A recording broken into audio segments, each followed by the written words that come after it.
Triệu Lệ Dĩnh là nữ chính đầu tiên trong bộ phim Lục Trinh truyền kỳ. Cuộc đào thoát đêm khuya của người phụ nữ mặc váy đỏ không phải là một sự đầu hàng, mà là một lời tuyên bố quyền lực, dùng chuyên môn như ngọn giáo và các mối quan hệ như lá chắn.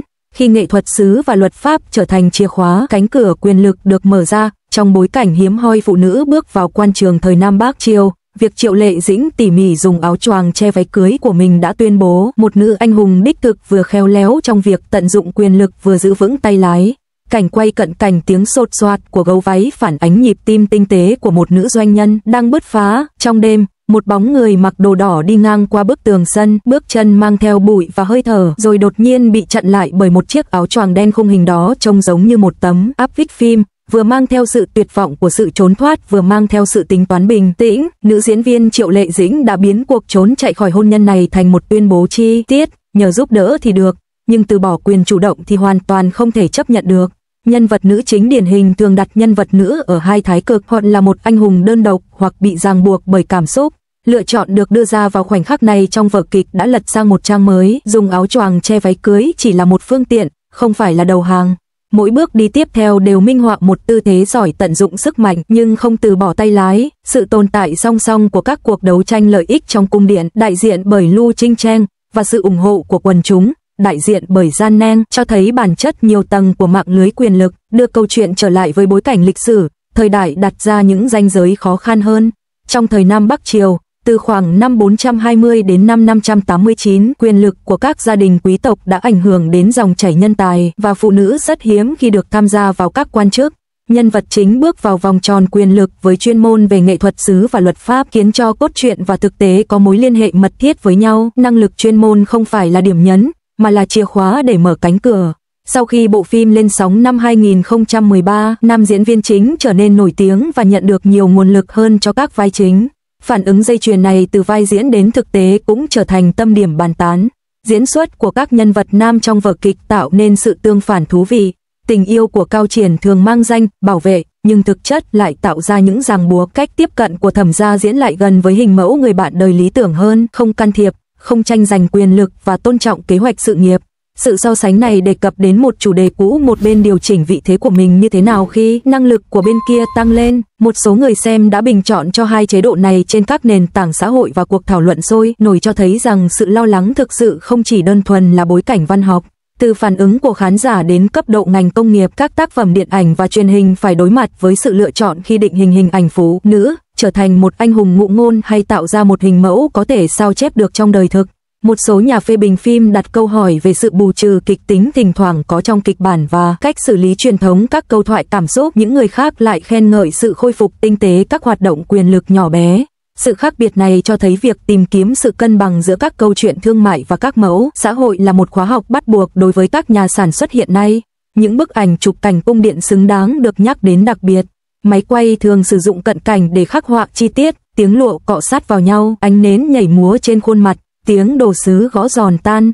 Những chất liệu cảm quan này cùng nhau tạo nên nhịp điệu tự sự, khiến cuộc đấu tranh quyền lực không chỉ là một đống câu chữ mà là một cảm giác hiện diện hữu hình. Với cách xử lý này, khán giả có thể dễ dàng theo dõi quyết định của nhân vật hơn là bị cốt truyện dẫn dắt. Xét theo phản ứng xã hội, kỳ vọng của khán giả trẻ đối với nhãn hiệu nhân vật nữ chính không còn giới hạn ở sự mạnh mẽ hay yếu đuối, mà quan tâm nhiều hơn đến cách nhân vật xử lý sự cân bằng giữa quyền lực và mạng lưới quan hệ giữa các cá nhân. Nghiên cứu học thuật chỉ ra rằng tác động của phim truyền hình đến khái niệm giới có độ trễ và mô hình do các tác phẩm trực quan tạo ra sẽ được phản ánh tại nơi làm việc và diễn ngôn công cộng trong vòng vài năm. Điều này cung cấp góc nhìn hai chiều cho quá trình sản xuất công việc và theo dõi học thuật. Những ý kiến từ nhiều quan điểm khác nhau làm cho cuộc thảo luận trở nên đa chiều hơn. Những người ủng hộ nhìn thấy quỹ đạo tăng trưởng từ yếu đuối đến tự lực. Những người phản đối tin rằng cốt truyện vẫn còn chỗ cho sự bắt cóc về mặt cảm xúc đối với sự độc lập của phụ nữ. Sự va chạm của hai quan điểm này đưa trọng tâm trở lại vấn đề cốt lõi: liệu việc giành lấy quyền lực có phải bằng sự thỏa hiệp của người khác hay không, hay liệu nó có thể đạt được một cách tự nhiên thông qua các kỹ năng và liên minh.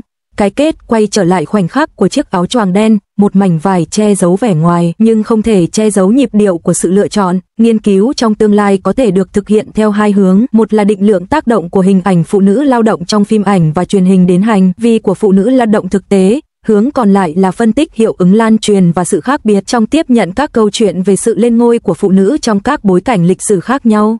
Từ một cô gái nông thôn trở thành nữ doanh nhân với khối tài sản dòng 4,2 tỷ nhân dân tệ, Triệu Lệ Dĩnh đã rũ bỏ cái mác hôn nhân giàu có bằng sự kiên cường và mạnh mẽ. In the World, Source Garden Lane và City Builder đã chứng kiến sự tái sinh của cô. Tôi biết hy vọng rất mong manh, nhưng tôi vẫn muốn thử sức. Khi Phùng Thiệu Phong, 47 tuổi, xuất hiện bên cạnh tình yêu mới, người phụ nữ chăm chỉ này đã trở thành nữ hoàng của chính mình. Sau 3 năm chung sống, từ chỗ được cả mạng lưới chúc phúc trở thành người xa lạ, trải nghiệm này khiến cô không còn ảo tưởng về tình yêu giàu sang. Ai có thể ngờ rằng ngay cả sau 4 năm chia tay chồng cũ, Triệu Lệ Dĩnh vẫn có thể tiếp tục khiến cư dân mạng kinh ngạc. In the World, Chen Zuen lên và bộ phim chưa phát sóng, City Builder, những tác phẩm này đã đồng hành cùng cô từ hoa lưu thông, trở thành nữ giám đốc có giá trị tài sản dòng lên tới 4,2 tỷ đô la. Phùng Thiệu Phong, 47 tuổi, gần đây bị bắt gặp đang dùng bữa tối cùng bạn gái mới. Nhắc mới nhớ, họ từng là cặp đôi vàng đáng ghen tị, nhưng giờ đây họ sống ở hai thế giới hoàn toàn khác biệt. Nhìn Triệu Lệ Dĩnh ở trước mặt, tôi thực sự tự hỏi Phùng Thiệu Phong 47 tuổi có cảm thấy hối hận không? Từ một cô gái nông thôn đến một người phụ nữ chăm chỉ, Triệu Lệ Dĩnh xuất thân từ một gia đình nông thôn bình thường, không có sự hỗ trợ của gia đình, mối quan hệ hạn chế. Thành thật mà nói, cô không dễ dàng tạo dựng được tên tuổi trong giới giải trí. Từ nhỏ, Triệu Lệ Dĩnh đã mơ ước trở thành minh tinh. Cô vô cùng bướng bỉnh và kiên cường, như một ngọn cỏ kiên cường, có thể xử lý mọi việc, và dù gặp bao nhiêu thử thách, cô cũng không bao giờ lùi bước. Khi mới bước chân vào ngành giải trí, Triệu Lệ Dĩnh chỉ có thể giao lưu với nhiều diễn viên quần chúng. Trong nhiều bộ phim cô chỉ đóng những vai phụ nhỏ với vài câu thoại. Cô ấy không phàn nàn mà rất nghiêm túc với từng vai diễn, cố gắng hết sức để hiểu nhân vật, và ngay cả khi chỉ có vài câu thoại, cô ấy vẫn diễn rất tận tâm và nỗ lực hết mình. Trong Tân Mỹ Nhân Công Chúa, cô đã có chút danh tiếng với vai diễn Thanh Nhi. Sự nghiệp diễn xuất của cô dần dần thuận lợi hơn, nhưng cô vẫn chưa hài lòng với điều đó. Khi quay Lục Trinh Truyền Kỳ, để nhập vai phù hợp hơn, cô đã đến đoàn làm phim từ sớm, làm quen với hoàn cảnh và thường xuyên trò chuyện với đoàn làm phim. Bộ phim đã trở nên cực kỳ nổi tiếng ngay khi ra mắt, và diễn xuất xuất sắc của Triệu Lệ Dĩnh trong phim đã dần khiến ngày càng nhiều khán giả nhớ đến tên cô. Sau đó, Hoa Du Ký trở thành hit và Triệu Lệ Dĩnh đã trực tiếp bước vào hàng ngũ nữ diễn viên hàng đầu. Tinh thần chiến đấu của cô đã in sâu vào tâm trí mọi người. Vai diễn Hoa Thiên Cốt, nhờ bộ phim này, cô đã giành được nhiều giải thưởng và sự công nhận.